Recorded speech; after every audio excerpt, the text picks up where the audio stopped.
কটকে দুই গোষ্ঠীর মধ্যে সংঘর্ষ। দুর্গাপুজোর বিসর্জনে শোভাযাত্রা যাওয়ার সময় এই সংঘর্ষ বাধে। কাল 12 ঘন্টা বন্ধের ডাক দেওয়া হয়েছে। সংঘর্ষের জেরে বন্ধ করে দেওয়া হয়েছে ইন্টারনেট পরিষেবা। কাল সন্ধ্যে 7টা পর্যন্ত সোশ্যাল মিডিয়া ব্যবহারে নিষেধাজ্ঞা প্রশাসনের। জমায়েতেও নিষেধাজ্ঞা।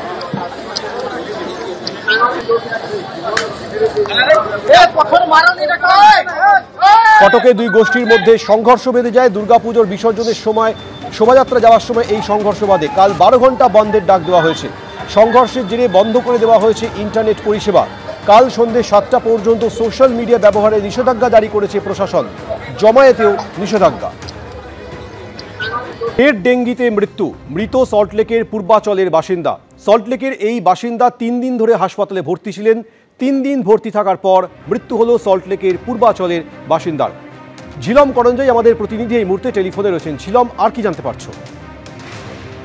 যেটা জানা যাচ্ছে, ব্রড স্ট্রিটের একটি নার্সিং হোমে 2 তারিখ সংকটজনক অবস্থায় ভর্তি হয়েছিল এই 15 বছরের কিশোরী। সল্টলেকের পূর্বাচলের বাসিন্দা এবং এই হাসপাতালে ভর্তির পর তাকে আইসিইউতেই রাখা হয় এবং আজকে দুপুরবেলা তার মৃত্যু হয়।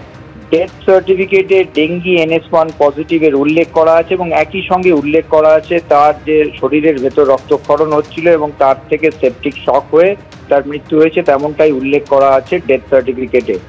এবং এইটা যেটা জানা যাচ্ছে যে তার শারীরিক অবস্থা যখন ভর্তি হয়েছিল যথেষ্ট সংকটজনক ছিল এবং সেই কারণে আইসিইউ সাপোর্ট দেওয়া হয়। চিকিৎসকরা তরফ থেকে সব রকমের চেষ্টা করা হয়েছে, তেমনটাই হাসপাতালের তরফে দাবি করা হয়েছে।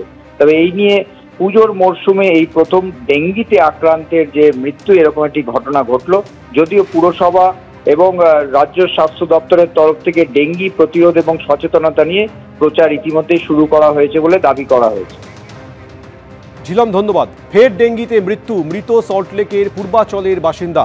মৃতের নাম রূপসী জানা, 15 বছর বয়স। ব্রড স্ট্রিটে মেডিভিউ নার্সিং হোমে মৃত্যু হয়। ডেথ সার্টিফিকেটে ডেঙ্গু SN1 পজিটিভের উল্লেখ করেছেন চিকিৎসকরা। শরীরে রক্তক্ষরণের জেরে মৃত্যু হয়েছে। ডেথ সার্টিফিকেটে NS1 পজিটিভের উল্লেখ করেছেন চিকিৎসকরা। শরীরে রক্তক্ষরণের জেরেই মৃত্যু বলে চিকিৎসকরা জানাচ্ছেন। রেল আবাসনে রেলকর্মীর গুলিবিদ্ধ দেহ উদ্ধার। আসানসোলের চিত্তরঞ্জনে রেলকর্মী প্রদীপ চৌধুরীর গুলিবিদ্ধ দেহ উদ্ধার হয়। কয়েক মাস আগে এই আবাসনেই দুষ্কৃতীদের গুলিতে খুন হন রেলকর্মীর স্ত্রী। কিন্তু এবার রেলকর্মীর মৃত্যু হলো কি করে? আত্মহত্যা না খুন? পুলিশ খতিয়ে দেখছে।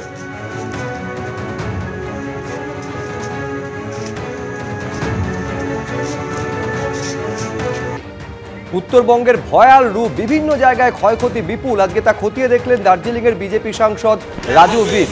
দেখছেন সেই ছবি। चुका है और इसके कारण जो संयोग है परिसेवा वो परिसेवा पूरे दार्जिलिंग और कालिम्पोंग अभी तक जो सूचना प्राप्त हुई है उसके मुताबिक 19 लोगों ने अपनी जान गंवाई। जो है तमाम सड़कें जो दार्जिलिंग को जोड़ता है NH45 जिसको NH 110 आजकल कहते हैं, या सिलीगुड़ी से कालिम्पोंग जिला होते हुए जो गैंगटॉक जाता है NH10 वो भी बाधित हुआ है। तमाम ग्रामीण सड़कें टूटी पड़ी हुई है।